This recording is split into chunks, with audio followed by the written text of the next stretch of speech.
Bonjour tout le monde, donc là je vais au niveau de mon installation photovoltaïque pour vous présenter la StoreCube S1000 que je viens de recevoir, donc je l'ai depuis 2 jours. Écoutez, je vais vous la présenter.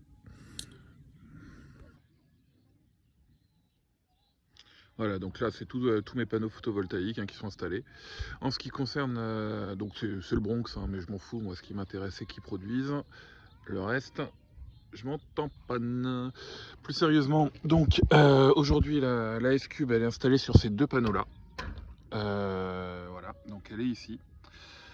Les choses importantes à retenir, déjà c'est que pour le moment c'est mis en vrac en test, donc les mauvaises herbes et compagnie ça va être traité, on va pas s'inquiéter.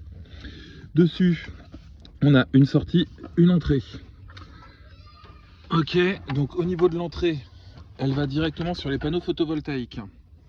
Les choses importantes, c'est que là vous avez des numéros 2.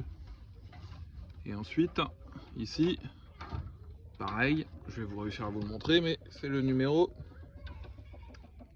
2. Et ici, vous avez le numéro 1. Faites bien attention à les raccorder sur un panneau et l'autre panneau.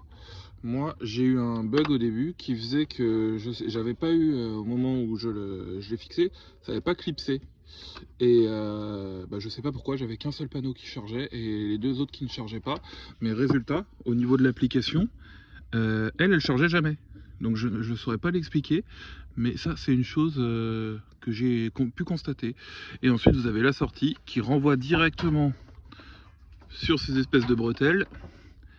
Et donc au niveau de la bretelle vous avez une espèce de renvoi comme ça avec les câbles en Y qui vont sur le micro-onduleur. Bon, c'est un peu... ces panneaux je les ai installés il y a une semaine en mode à l'arrache sous la pluie. Donc c'est pour ça que c'est pas du tout finalisé. Voilà. Voilà ce que je peux vous dire au niveau de cette StoreCube S1000 pour le moment. Alors clairement, franchement, 1 kW, c'est du joujou, ça sert à rien. Là, moi, je vais sûrement en rajouter derrière. Mais ce que je voudrais avoir confirmation, c'est qu'on puisse mettre une solution Shelly. J'en ai discuté hier avec le support de S-Cube qui m'ont dit que leur service R&D était en train d'étudier la solution. Donc à voir. Le principe c'est on empile directement les batteries. Moi je pense clairement qu'il en faut minimum 3. Bon, aujourd'hui ça produit pas parce que on a le sable du Sahara qui arrive et clairement les panneaux aujourd'hui servent à rien. Mais 2 ou 3 batteries minimum, je pense que c'est ce qu'il faut comme solution. Voilà.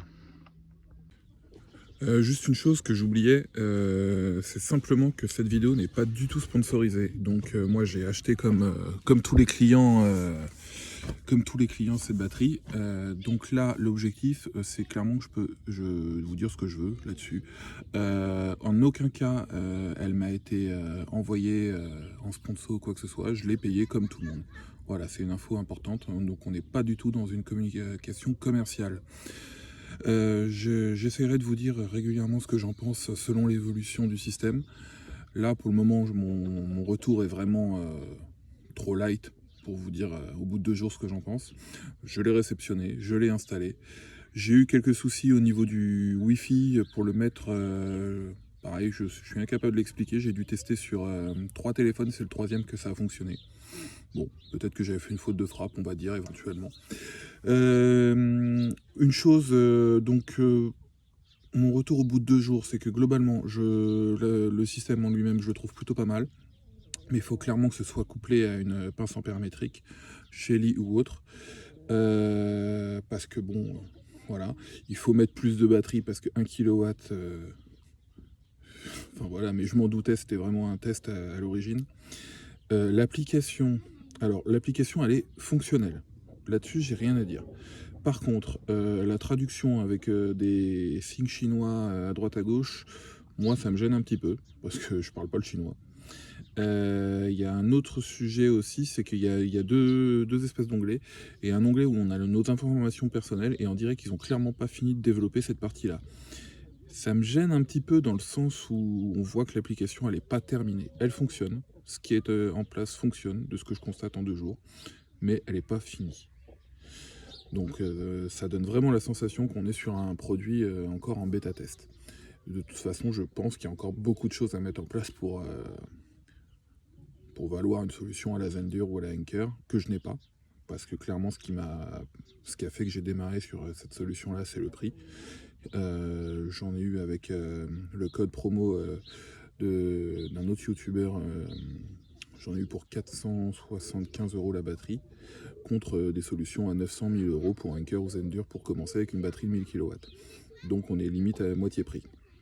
C'est pour ça que j'ai testé. Voilà. Donc solution, je pense qu'il y a encore beaucoup de développement à faire. Mais sur le principe, ça a l'air d'être pas mal à voir dans le temps. Le gros truc qui m'embête vraiment, c'est que pour le moment, j'ai pas la sensation qu'on puisse utiliser autre chose que leur Claude qui est quand même basé en Chine. Ça me gêne. Mais bon, j'aurais demandé si on pouvait mettre en place une solution Home Assistant ou quelque chose. Pas d'infos. Donc j'y crois pas. Mais à voir avec l'évolution avec le temps. Quand on regarde les ports qui sont ouverts sur cet appareil, on constate qu'il y a le port 80 et le port 80-80. Sur le port 80, on arrive sur une erreur 404. Et sur le port 80-80, on dirait qu'on arrive sur une interface écrite en chinois pour uploader un firmware. Donc je ne sais pas trop ce que c'est, mais j'ai pu constater ça dès le début. J'ai aussi constaté que quand on regarde le nom d'hôte qui est connecté sur nos routeurs, on est sur un truc du style doit underscore, je sais plus quoi, xxx avec des chiffres. Là-dessus, si on regarde bien, ça a l'air d'être basé sur un truc Arduino, fonctionnant en MQTT. Donc je me demande s'ils n'utilisent pas une solution open source ou un truc dans le genre. Mais c'est vraiment sous réserve. J'ai pas pu analyser, mais je me pose vraiment la question.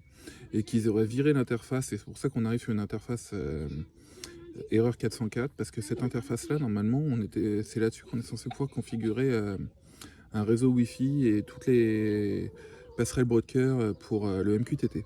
Donc je me demande vraiment s'ils n'ont pas supprimé ce truc-là. C'est dommage, mais je pense que c'est parce qu'ils veulent nous obliger à utiliser leur cloud. Voilà. Donc je continuerai à donner des infos si ça intéresse les gens par rapport à mes tests, ce que j'en pense sur le long terme. Voilà.